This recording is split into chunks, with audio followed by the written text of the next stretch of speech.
কিরে নবাবজাদা, আপনি কই থাকেন? গরুগুলার কি ঘাস পানি খাওয়াইছেন নাকি আমার যাইয়ে খাওয়ান লাগবে? হ ভাই, গরুরে ঘাসও খাওয়াইছি, পানিও খাওয়াইছি। এ শোন, আকাশে তো মেঘে ডাহাডাই করে, মনে হয় বৃষ্টি আইবে। তাড়াতাড়ি যাইয়া গরুর লেগে দুটো ঘাস কাটতে আন, আর না রাইতে গরুর খাওয়াবি নাকি? হ ভাই, জামু। আমার অনেক খিদা লাগছে, আগে দুগ্গা খাইয়া লই, তারপর না হয় যে আমি ঘাস কাটি। খালি আছে খাই খেই করো, খাওনটা তো তুমি পরেও খাইতে পারবা। ওদিকে বৃষ্টি শুরু হয়েছে, আগে ঘাস কাটতে আনো, সেইবার খাবা আনে।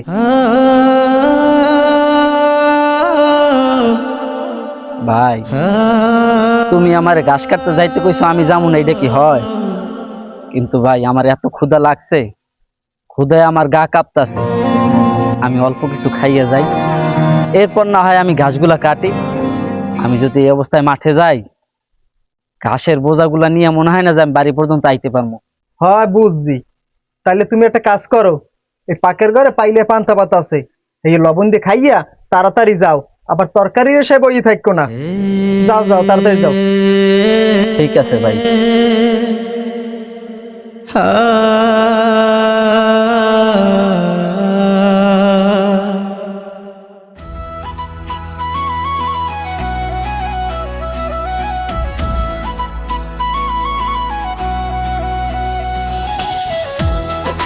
কই, তোমার বিয়ে এখন হয় নাই, কতক্ষণ লাগবে? এই তো হয়ে গেছে। আচ্ছা শোনো, আমার যদি আসতে দেরি হয় তুমি রাতের খাবার খেয়ে শুয়ে পড়ো। ও, আরেকটা কথা শোনো, আমি যদি ঘর থেকে বের হয়ে যাই, তোমার ভাইয়ের একটু চোখে চোখে রাখো, ঘর ফাঁকা পেয়ে যেন কিছু চুরি না করে। তুমি কি যে কও, মোর ভাইয়ের এত বড় সাহস আছে ও মোর ঘর দিয়ে কিছু চুরি করবে? আর ওরে মুই ভালো হরিয়ে চিনি, ওই এমন পোলা না। তুমি ফাও দুশ্চিন্তা করো না, তাড়াতাড়ি রেডি হও। হইছে, ভাইয়ের হয়ে আর সাপোর্ট করতে হইব না। আমি আগেও বলছি, এখনো বলতেছি, তোমার ভাইয়ের যেভাবে হোক বাসা থেকে বের করার ব্যবস্থা করো। আর যদি তোমার ভাই এখানে থাকে তাহলে আমি থাকবো না। শোনো, ও শত হইলো আমার ছোট ভাই। আর একটা কথা, ওরা যদি আমি বাড়ি ছাড়া করি, এই যে গরুর খাওন দেওয়া হারাবাড়ির কাম করা, কিরা করবে? হারাবাড়ি তোমার আর মোর করা লাগবে না। লাগবে না ওর কাজ কর, আমি চাই না যে ওই বাড়িতে থাকুক। আরে শোনো বাপু, তুমি যে কও এটা তো আমি বুঝি। ওরে যদি ঘর দিয়ে বাইর করে দিই, তারপর ওর জায়গা সয় সম্পত্তি ওরে বাক করে দেওয়া লাগবে না? আমি খালি তো একটু অপেক্ষায় আছি, ওর জমিটু খালি আমার নামে নিয়ে লই, তারপর তুমি খালি দেখপা ওরে কেমনে ঘাড় ধাক্কা ধরে ওরে বাইর করে দিই। আর ই করো, তুমি তাড়াতাড়ি মেলা করো, লাও লাও তোমার আগুই দিয়ে।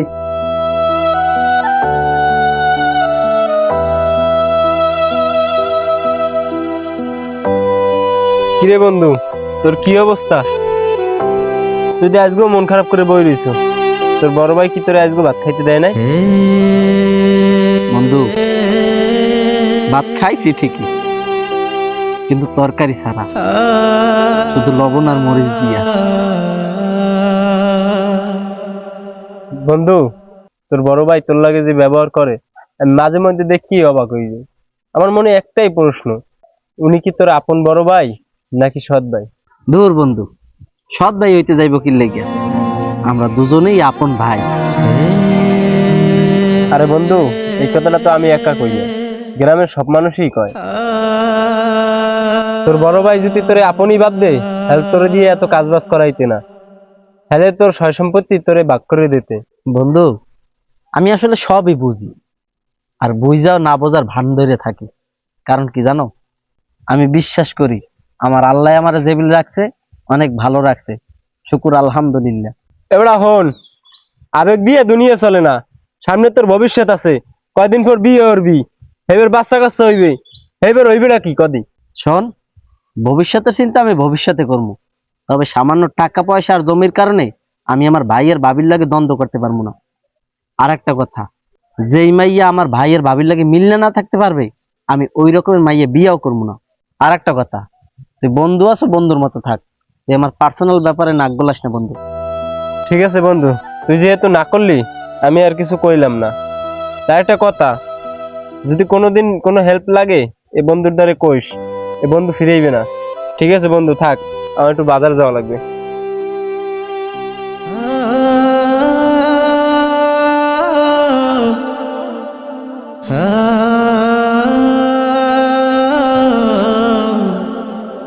হায় হায়, আমার দিক গরুরে খাওয়ান দেওয়া লাগবে।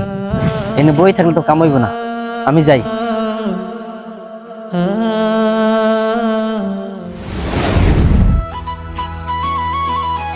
কিরে নাইম, কি অবস্থা তোমার? কেমন আছো? এই তো আছি আলহামদুলিল্লাহ। আপনি আছেন কেমন? আছি মোটামুটি ভালোই। ওনা ভাই যান কই? আরে আর কইও না, তোমার ভাবি হে আবার দেশি সোনো পাউডার দিতে পারে না। অনলাইনে বলে একটা ভালো সোনো অর্ডার করছে, কুরিয়ারে আইছে, এই দোকানে আনতে যাই। হয় হ্যাঁ, তো আম্মেরাই দেবেন। বাড়িতে যেন আত্মসাৎ করে খান, এতে আম্মেরা দেবেন না, দেবে কেরা? কি কইলি তুই? থামেন না ভাই, আমি যে ছোট বাড়িতে আত্মসাৎ করে খান গ্রামের সকল মানি জানে।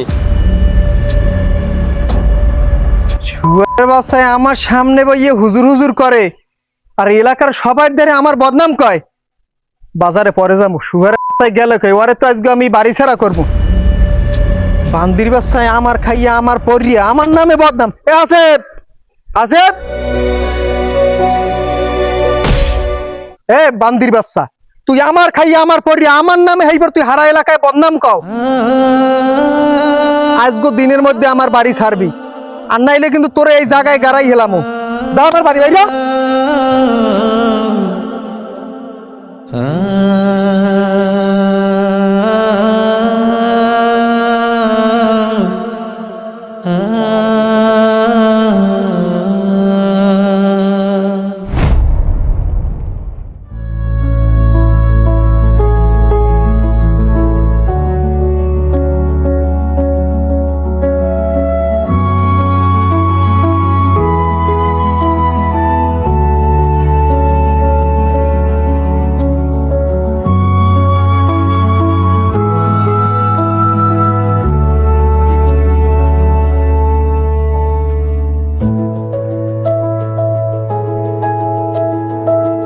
এই যে, ভালো থাকেন, আমি গেলাম।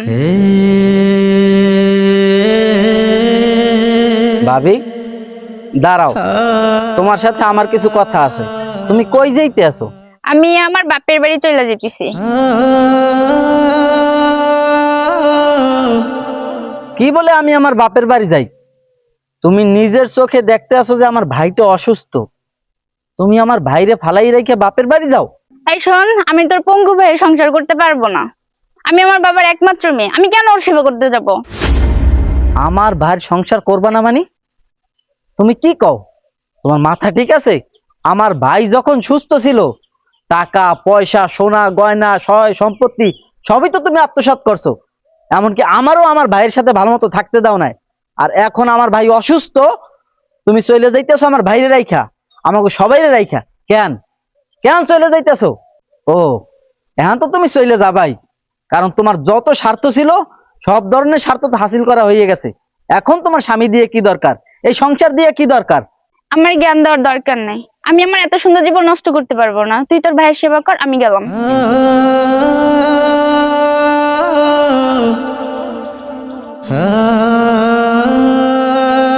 ভাই, তুমি তো আমার ভাই।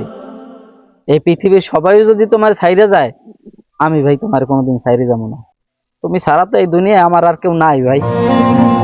তুমি চিন্তা করো না, তুমি সুস্থ হয়ে যাবে, তুমি আবার সেই আগের জীবনে ফিরে আসবা, তুমি হাঁটবা, কথা বলবা, আমাদের সাথে হাসি খুশি ভাবে থাকবা।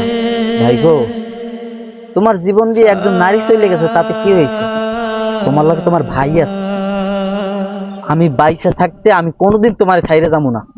এই ভাইয়ের উপরে তুমি আস্থা রাখো, বিশ্বাস করো। ভাই